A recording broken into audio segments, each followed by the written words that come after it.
Shalom, selamat pagi Bapak Ibu Saudara yang dikasihi oleh Tuhan. Puji Tuhan, pada pagi hari ini kita bersama-sama belajar firman lagi meskipun suasana lebaran dan kita semua pada liburan, tetapi untuk firman Tuhan tidak pernah absen. Puji Tuhan, mari kita berdoa. Bapa, terima kasih pada pagi hari ini Engkau terus menjaga, memelihara kehidupan kami.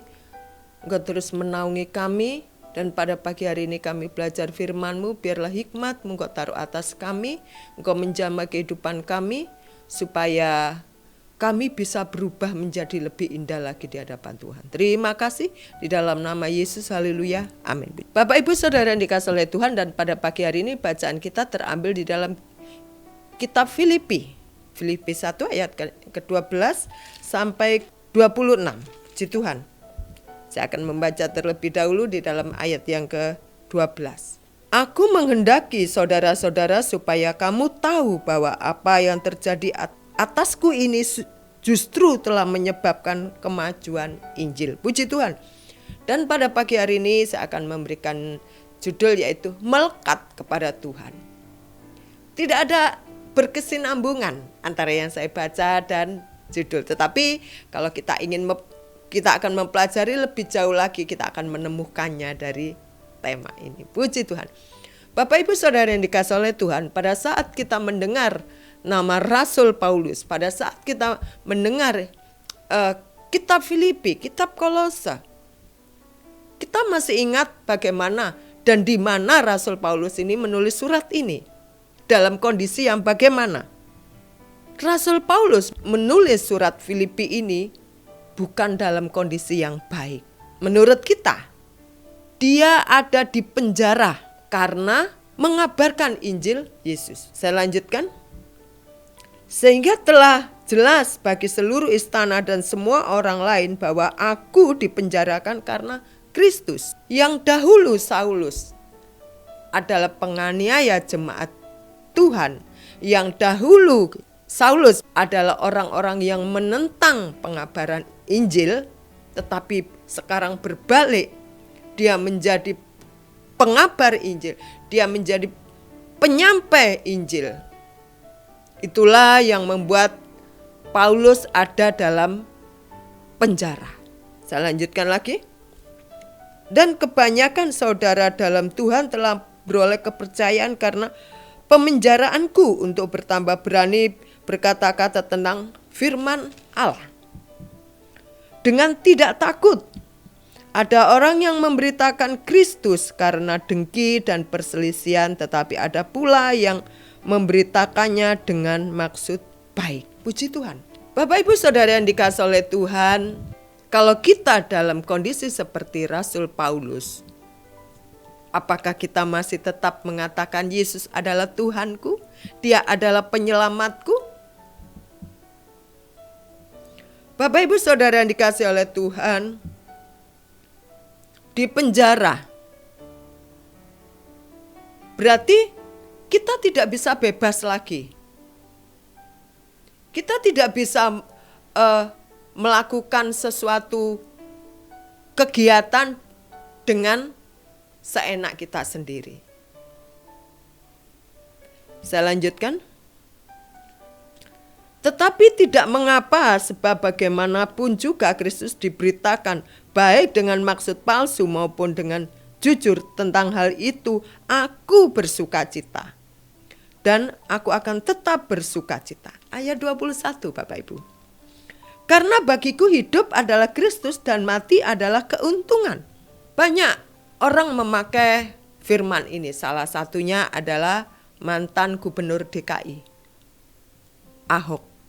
Waktu kita memakai firman Tuhan ini menjadi style dalam kehidupan kita, kita harus siap dalam susah dan senang.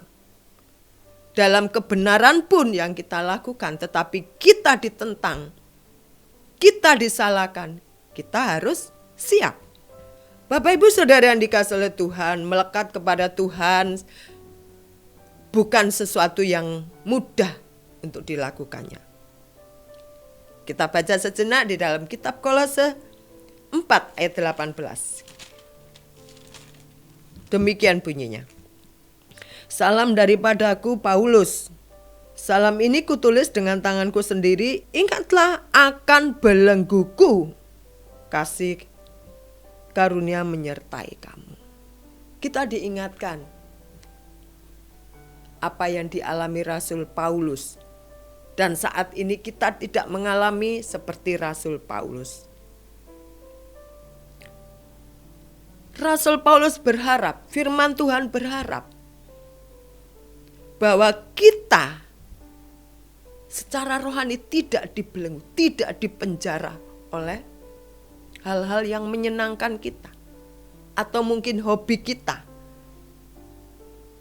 Sehingga kita sampai lupa kalau hari Minggu harus beribadah. Kita sampai lupa waktunya kita berdoa.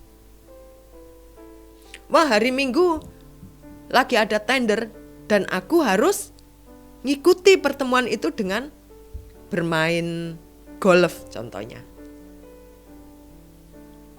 Ya.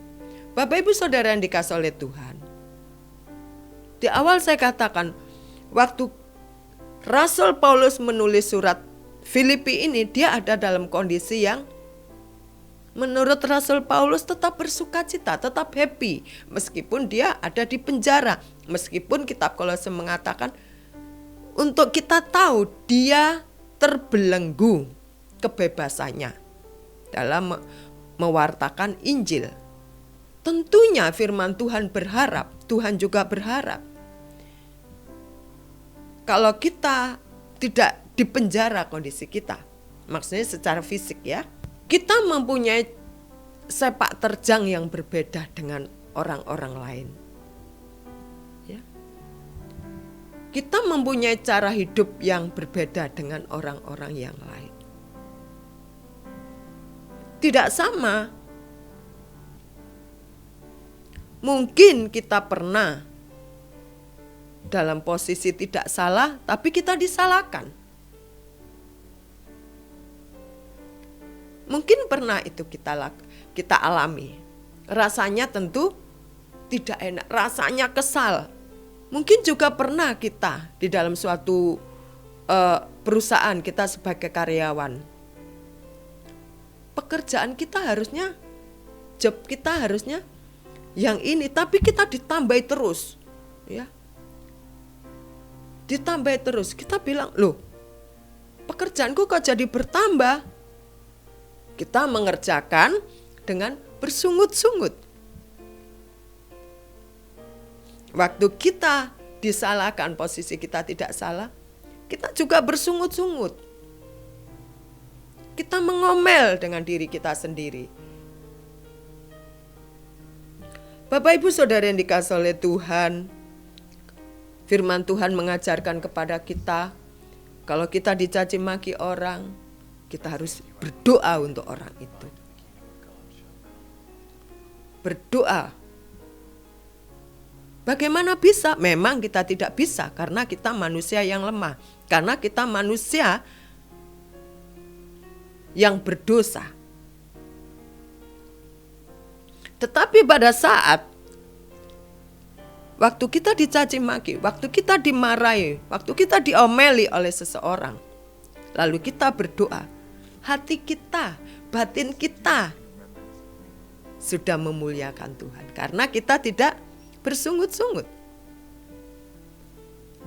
Mudah untuk dikatakan tetapi sulit untuk dipraktekkan. Tetapi tidak ada yang sulit di dalam Tuhan.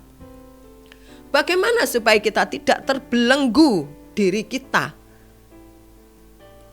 Bagaimana supaya kita tidak terpenjarakan diri kita dengan hobi kita, ya, dengan kesenangan kita? Bisa enggak kita tidak dibelenggu itu oleh itu semua? Pasti bisa jawabannya. Karena di dalam Tuhan pasti ada jalan keluar. Yaitu kita mau melekat. Kita mau nempel. Amin Bapak Ibu. Dengan melekatnya diri kita kepada Tuhan, maka kita akan tahu apa yang harus kita kerjakan dan kita lakukan untuk memuliakan Tuhan. Hati kita, batin kita, tidak ada yang tahu kecuali Tuhan. Tetapi mungkin kita tidak bisa mewartakan Injil seperti Rasul Paulus. Tetapi kita bisa memuliakan Tuhan dengan sikap hidup kita. Amin Bapak Ibu. Saya percaya Bapak Ibu bisa. Dan saya percaya itu. Kenapa saya percaya? Karena Bapak Ibu pribadi yang melekat kepada Tuhan. Bapak Ibu adalah pribadi yang nempel kepada Tuhan. Sehingga apapun yang terjadi, ya, seperti Rasul Paulus tadi katakan, karena bagiku hidup adalah Kristus dan mati adalah keuntungan. Kita tidak mati secara jasmani, tetapi yang menjadi hobi kita, kesenangan kita, kesukaan kita, kita akan matikan di dalam Yesus. Dan kita ganti, kita memuliakan Tuhan. Puji Tuhan Bapak Ibu Saudara yang dikasihi oleh Tuhan. Pada pagi hari ini kita belajar dari Rasul Paulus dalam kondisi yang terbelenggu, dalam kondisi yang dipenjarakan, tetapi hatinya terus melekat kepada Tuhan.